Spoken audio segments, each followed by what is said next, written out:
organic, unpredictable, unknown, lovely, beautiful, a sense of fulfillment. This is part of the pleasures of life and not the chores of life.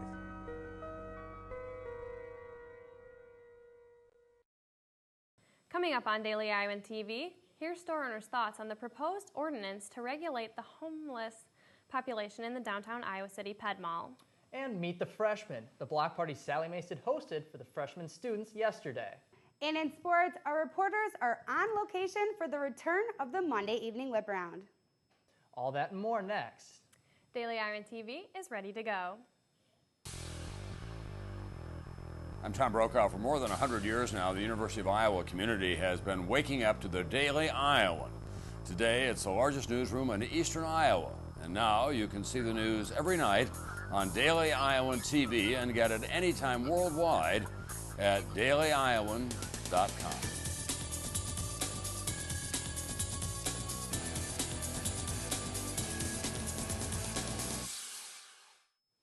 Thanks for being with us this evening for Daily Iowan TV. I'm Christina Targos. And I'm Brad Maxwell. And flower beds are not literally beds. The Iowa City City Council is making that point clear. In a 6-to-1 vote, the council cleared step 1 of 3 for new ordinances targeting the homeless in downtown Iowa City. Daily Iowan TV reporter Rebecca Hager explains the dilemma downtown. Andrew Hunter plays tunes for tips. He spends his days in the Ped Mall and lives life to the beat of his own drum. I've traveled all over the country and I've been kind of homeless. Hunter's experience on the streets gives him a unique perspective. I know what works, what doesn't work. What he says won't work? The Iowa City City Council's proposed ordinances that would push homeless out of the Ped Mall. Some people need medication, some people just need a place to store their stuff so they can possibly go get a job. But storing stuff is one thing the new rules would ban. The proposed ordinances would ban sleeping on public benches, lying in flower beds, and using public outlets for personal use. Astrid Bennett, co-owner of the Artisans Gallery, supports the efforts to clean up downtown. She says the transients outside of her store scare away customers. We don't have as many people coming downtown as we used to. She says the behaviors outside her store are more than just a nuisance. We have had a lot of gathering for hours and with multiple possessions left a long time. We have seen public urination right in front of our store. But Hunter? We're not drunks, not all of us. Says he's not bothering a soul, and until the city kicks him out, he will play his music downtown. In downtown Iowa City, this is Rebecca Hager, Daily Iowan TV. The ordinance would also make soliciting and handling in certain areas of the Ped Mall a simple misdemeanor. Despite store owners complaining about vulgar comments and actions surrounding the Ped Mall, that's not turning prospective tenants from purchasing the new condos in the middle of downtown. The new condominium complex is being put on the corner of Dubuque and Washington Street. All but 4 of the 12 condominiums have been sold. The hefty construction should come to an end by December. And if you're a returning student, you may have noticed the face of campus has been changing, and it's not over yet. To keep the art tradition alive on campus, the University of Iowa Foundation is conducting a $30 million campaign for the School of Music, the School of Art, and the School of Art History. The new music building is under construction on the corner of Clinton and Burlington. This will serve as a new school for music. Future students can look forward to a modern feel with a glass exterior. The university can expect to move into it by summer of 2016. And just north of original Hancher Auditorium location, the new structure will have a new auditorium and a 3-level lobby with rehearsal space. This project is planned to be done by December of 2015. The new art building will be northwest of the Art Building West. There will be new green features, working art studios, galleries, and faculty office space. This is projected to be completed by April of 2016. And last night, President Sally Mason helped the class of 2017 celebrate the beginning of the school year by hosting her annual block party. Freshmen were invited to enjoy food, music, and entertainment while preparing for the start of classes. Even Herky was there to fire up the freshman class by teaching them the school's fight song. The block party marked an unofficial end to the On Iowa program, which was established to help ease college transition for incoming freshmen. The campus is really big, and I'm scared I'm just going to end up somewhere and I won't be able to get back. On Iowa gives freshmen a glimpse into what campus life is like at the University of Iowa. I think it's important because it gives them the chance to know the campus before classes start, and it gives them a chance to make friends before classes start and builds community within the college. This year, an estimated 4,500 students joined the University of Iowa as freshmen. I still remember my freshman year like it was yesterday. A little bit intimidating at first, but I got through it eventually. Lots of fun. Yeah, eventually go to enough football games and learn the fight song pretty quickly. Oh, definitely. Still to come on Daily Iowan TV. We'll explain the UI's tuition freeze in this week's Political Alert. Hear from a UI student from Egypt and her thoughts on all the riots occurring right now. And in sports, which former Hawkeyes are contending for NFL roster spots? And some schools in the Iowa School District were being let out early today due to the heat advisory.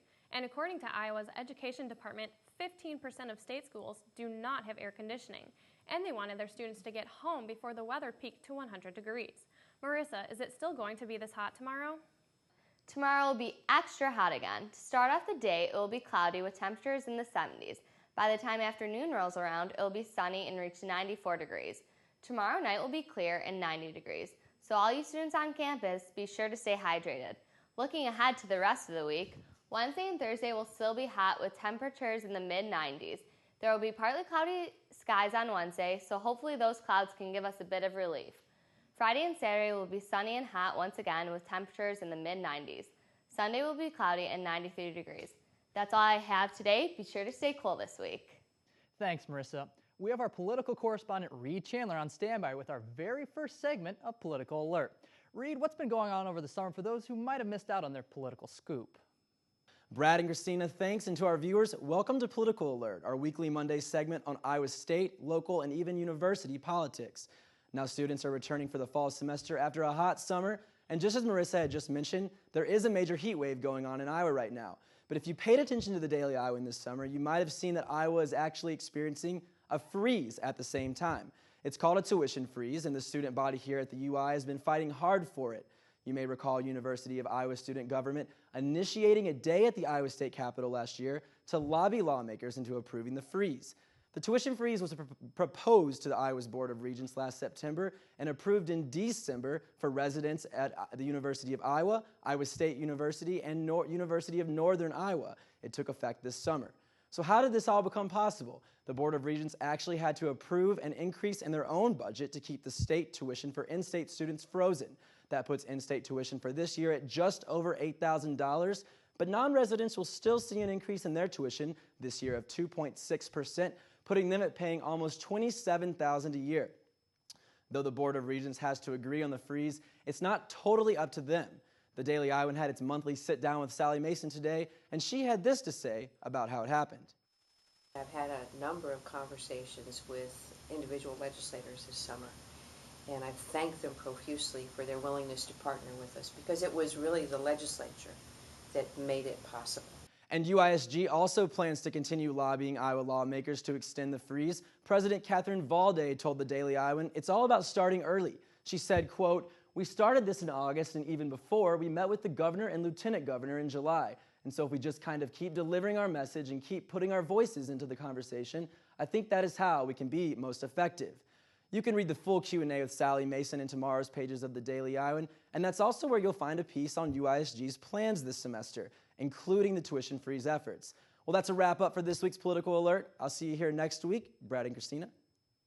Thanks for that, Reed. And with the violence occurring in Egypt due to their ousting of the democratically elected leader, there have been many civilian casualties. Chelsea Brown sat down with a UI student, Elazar Hassanin, earlier today and discussed what it was like in the area. Hassanin described a protest she witnessed where things got out of control. Shots were fired, there was tear gas, and tanks that invaded to cease the protest. Even schools have been pushed back a month later, and the curfew on the streets is 9 p.m. Hassanin describes her reactions on the crisis over there. People can't go on with their daily routines or like their daily life. There's checkpoints everywhere. They have to stop you, ask for IDs, check your car, check your luggage. It's really, there's no privacy, and you don't have a personal life anymore at all. And our thoughts are with those affected by the violence in the region. And from Hawkeyes to the pro leagues, hear what our favorite athletes have been doing this summer with Daily Iowan TV Sports. Alyssa Bergamini, take it away. Hey guys, and welcome back to the Daily Iowan TV Sports Studio. We have a lot to catch you up on this first day of the new semester, so let's jump right in. As always, we will update you on the big stories you missed over the summer. But before we get to all of that, a number of fall sports are already in full swing, with field hockey, soccer, and volleyball getting their seasons underway this past weekend. And what better way to get caught up on everything black and gold than by kicking it off with the return of our Monday Evening Whip Round. Guys? Thanks, Alyssa. Welcome to Monday evening's edition of the Whip Around. I'm Danny Payne, here reporting from Grant Field, where yesterday the Field Hawks took on Missouri State, defeating them 5-2 in a contest. However, after the game, head coach Tracy Grisbaum said there was much room for improvement for the Field Hawks, as they owned specifically on penalty corners, where they only converted 2 out of 18 chances all afternoon.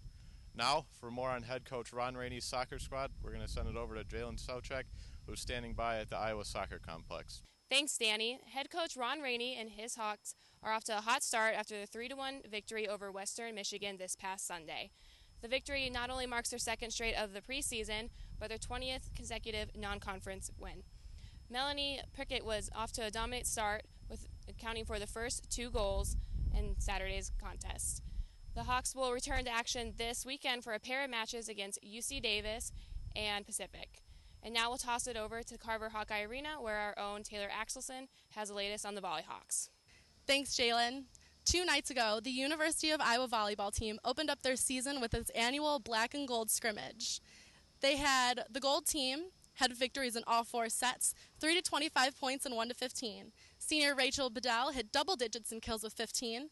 Bethany Yeager and junior Carrie Miller each recorded 21 digs, and sophomore Ann Yanda finished the game with 35 assists. This weekend, the team will be headed to Conway, South Carolina, where they'll be opening the 2013 regular season by facing Wolford, Youngstown State, and the tournament host, Coastal Carolina. That's it for us for Monday Evening Whip Around. Alyssa, back to you in the studio. Thanks, guys. While Stephen Ime has 1 more year left of golf for the Hawkeyes before he chases his dreams of playing as a professional, the senior got a taste of life on the PGA Tour in this summer's John Deere Classic. Ime was the first player in University of Iowa history to compete in the Quad Cities-based tournament. The Piasta, Iowa native shot 2 under par, but did not play in the final 2 rounds of the tournament after failing to make the cut before the weekend. Basketball season is still months away, but Fran McCaffrey's squad made the best of their summer tour in Europe. The Black and Gold went 5-1 on their trip through England and France. Aaron White led the team average in scoring, knocking in 13.6 points per game. Close behind him was freshman Peter Jock, who continued his scoring form from the Primetime League, pouring in 13.3 points per game. London native Gabe Olashani also impressed in his home country, averaging nearly 10 points and 2 blocks per game. Finally, as the NFL season grows closer and teams try to trim their roster down to 53 men, a few former Hawkeyes are still vying for a precious team spot. Micah Hyde has seen starting time on defense for the Green Bay Packers and has earned lots of praise from head coach Mike McCarthy. Keenan Davis is already on his second NFL team, competing for a wide receiver spot with former Iowa teammate Marvin McNutt in Miami.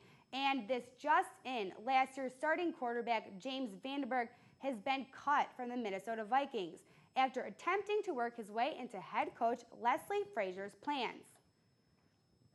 Preseason cuts were also unfriendly to former Orange Bowl champion and Hawkeye starting quarterback Ricky Stanzi, who was cut after 3 years of service with the Kansas City Chiefs. A whole lot more coming up tomorrow, but for now, it's back to you guys at the desk. Thanks, Alyssa. Daily Iowan TV is the only place to see what's going to be in Tuesday morning's Daily Iowan. You'll get more information on the assault that occurred over the weekend on campus. And after the Q&A with Sally Mason today, find out why this year's class is not expected to be the largest, but one of the largest in UI history. And finally, the university is switching email services from Outlook to Microsoft Office 365. Read about all the new features this service will give students. That's your latest edition of Daily Iowan TV. Be sure to check us out at the same time tomorrow or anytime online at dailyiowan.com. Thanks for watching and have a great night.